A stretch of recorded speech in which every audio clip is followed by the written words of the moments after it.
How they toiled and sweated to get their hay in. But their efforts were rewarded, for the harvest was an even bigger success than they had hoped. Sometimes the work was hard. The implements had been designed for human beings and not for animals, and it was a great drawback that no animal was able to use any tool that involved standing on his hind legs. But the pigs were so clever that they could think of a way round every difficulty. As for the horses, they knew every inch of the field, and in fact understood the business of mowing and raking far better than Jones and his men had ever done. The pigs did not actually work, but directed and supervised the others. With their superior knowledge, it was natural that they should assume the leadership. Boxer and Clover would harness themselves to the cutter or the horse-rake. No bits or reins were needed in these days, of course, and tramp steadily round and round the field, with a pig walking behind and calling out, "Gee up, comrade," or "Woe back, comrade," as the case might be. And every animal, down to the humblest, worked at turning the hay and gathering it. Even the ducks and hens toiled to and fro all day in the sun, carrying tiny wisps of hay in their beaks. In the end, they finished the harvest in 2 days less time than it had usually taken Jones and his men. Moreover, it was the biggest harvest that the farm had ever seen. There was no wastage whatever. The hens and ducks, with their sharp eyes, had gathered up the very last stalk, and not an animal on the farm had stolen so much as a mouthful. All through that summer, the work of the farm went like clockwork. The animals were happy as they had never conceived it possible to be. Every mouthful of food was an acute positive pleasure, now that it was truly their own food, produced by themselves and for themselves, not doled out to them by a grudging master. With the worthless parasitical human beings gone, there was more for everyone to eat. There was more leisure, too, inexperienced though the animals were. They met with many difficulties. For instance, later in the year, when they harvested the corn, they had to tread it out in the ancient style and blow away the chaff with their breath, since the farm possessed no threshing machine. But the pigs, with their cleverness, and Boxer, with his tremendous muscles, always pulled them through. Boxer was the admiration of everybody. He had been a hard worker, even in Jones's time, but now he seemed more like 3 horses than 1. There were days when the entire work of the farm seemed to rest upon his mighty shoulders. From morning to night he was pushing and pulling, always at the spot where the work was hardest. He had made an arrangement with one of the cockerels to call him in the mornings half an hour earlier than anyone else, and would put in some volunteer labour at whatever seemed to be most needed before the regular day's work began. His answer to every problem, every setback, was, "I will work harder," which he had adopted as his personal motto. But everyone worked according to his capacity. The hens and ducks, for instance, saved 5 bushels of corn at the harvest by gathering up the stray grains. Nobody stole, nobody grumbled over his rations. The quarrelling and biting and jealousy, which had been normal features of life in the old days, had almost disappeared. Nobody shirked, or almost nobody. Molly, it was true, was not good at getting up in the mornings, and had a way of leaving work early on the ground that there was a stone in her hoof. And the behaviour of the cat was somewhat peculiar. It was soon noticed that when there was work to be done, the cat could never be found. She would vanish for hours on end, and then reappear at meal times, or in the evening after work was over, as though nothing had happened. But she always made such excellent excuses and purred so affectionately that it was impossible not to believe in her good intentions. Old Benjamin the donkey seemed quite unchanged since the rebellion. He did his work in the same slow, obstinate way as he had done it in Jones's time, never shirking, and never volunteering for extra work either. About the rebellion and its results, he would express no opinion. When asked whether he was not happier now that Jones was gone, he would say only, "Donkeys live a long time. None of you has ever seen a dead donkey." And the others had to be content with this cryptic answer. On Sundays there was no work. Breakfast was an hour later than usual, and after breakfast there was a ceremony which was observed every week without fail. First came the hoisting of the flag. Snowball had found in the harness room an old green tablecloth of Mrs. Jones's, and had painted on it a hoof and a horn in white. This was run up the flagstaff in the farmhouse garden every Sunday morning.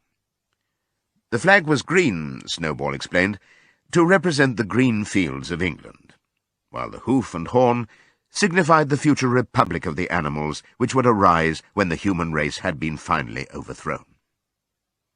After the hoisting of the flag, all the animals trooped into the big barn for a general assembly, which was known as the meeting.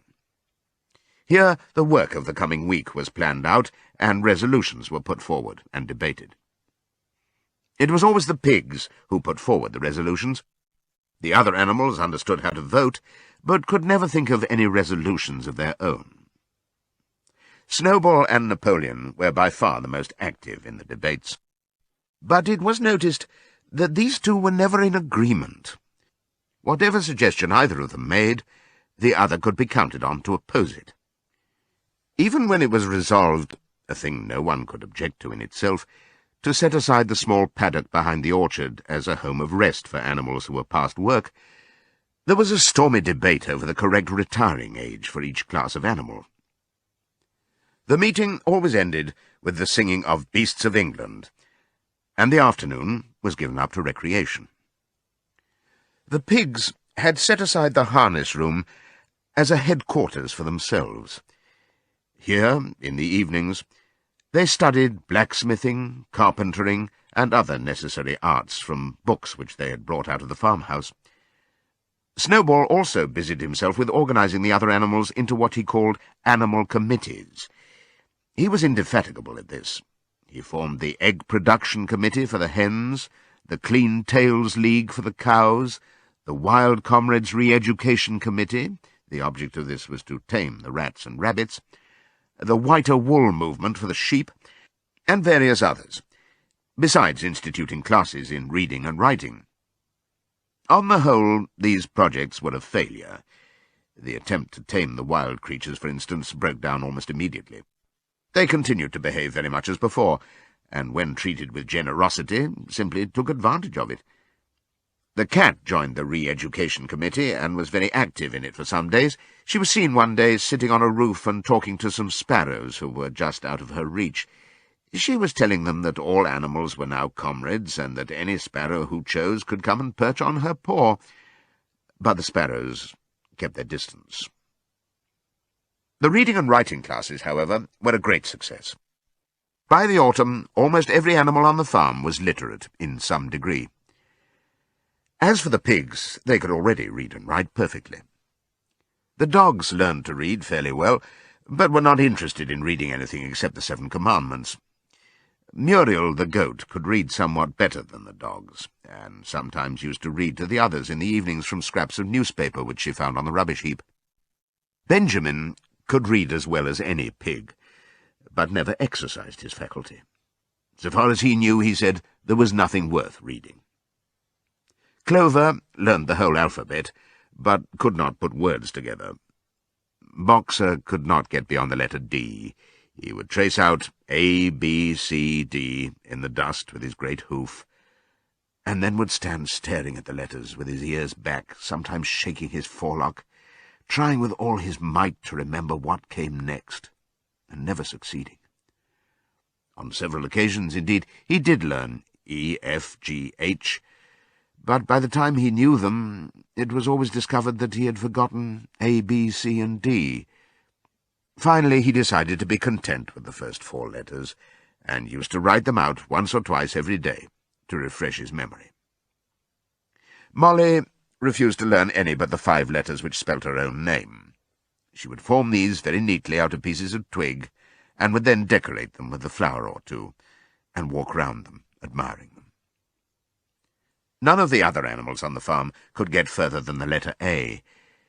It was also found that the stupider animals, such as the sheep, hens, and ducks, were unable to learn the 7 Commandments by heart. After much thought, Snowball declared that the 7 Commandments could in effect be reduced to a single maxim, namely, 4 legs good, 2 legs bad. This, he said, contained the essential principle of animalism. Whoever had thoroughly grasped it would be safe from human influences. The birds at first objected, since it seemed to them that they also had 2 legs, but Snowball proved to them that this was not so.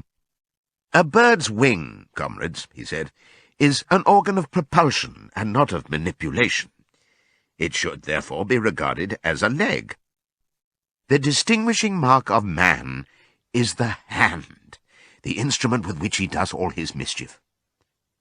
The birds did not understand Snowball's long words, but they accepted his explanation, and all the humbler animals set to work to learn the new maxim by heart. 4 legs good, 2 legs bad, was inscribed on the end wall of the barn, above the 7 commandments, and in bigger letters. When they had once got it by heart, the sheep developed a great liking for this maxim, and often as they lay in the field, they would all start bleating, 4 legs good, 2 legs bad, 4 legs good, 2 legs bad, and keep it up for hours on end, never growing tired of it. Napoleon took no interest in Snowball's committees. He said that the education of the young was more important than anything that could be done for those who were already grown up. It happened that Jessie and Bluebell had both whelped soon after the hay harvest, giving birth between them to 9 sturdy puppies. As soon as they were weaned, Napoleon took them away from their mothers, saying that he would make himself responsible for their education.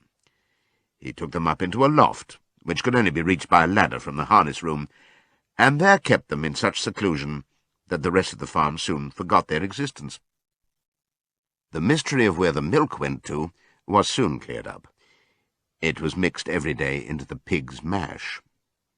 The early apples were now ripening, and the grass of the orchard was littered with windfalls. The animals had assumed, as a matter of course, that these would be shared out equally.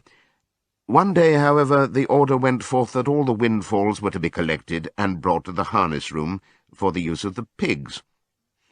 At this, some of the other animals murmured, but it was no use. All the pigs were in full agreement on this point, even Snowball and Napoleon. Squealer was sent to make the necessary explanations to the others. "Comrades," he cried, "you do not imagine, I hope, that we pigs are doing this in a spirit of selfishness and privilege.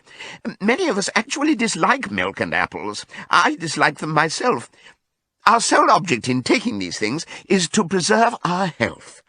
Milk and apples, this has been proved by science, comrades, contain substances absolutely necessary to the well-being of a pig. We pigs are brain workers. The whole management and organization of this farm depend on us. Day and night we are watching over your welfare. It is for your sake that we drink that milk and eat those apples. Do you know what would happen if we pigs failed in our duty? Jones would come back. Yes, Jones would come back." "Surely, comrades," cried Squealer, almost pleadingly, skipping from side to side and whisking his tail, "surely there is no one among you who wants to see Jones come back." Now, if there was one thing that the animals were completely certain of, it was that they did not want Jones back. When it was put to them in this light, they had no more to say. The importance of keeping the pigs in good health was all too obvious, so it was agreed without further argument that the milk and the windfall apples, and also the main crop of apples when they ripened, should be reserved for the pigs alone.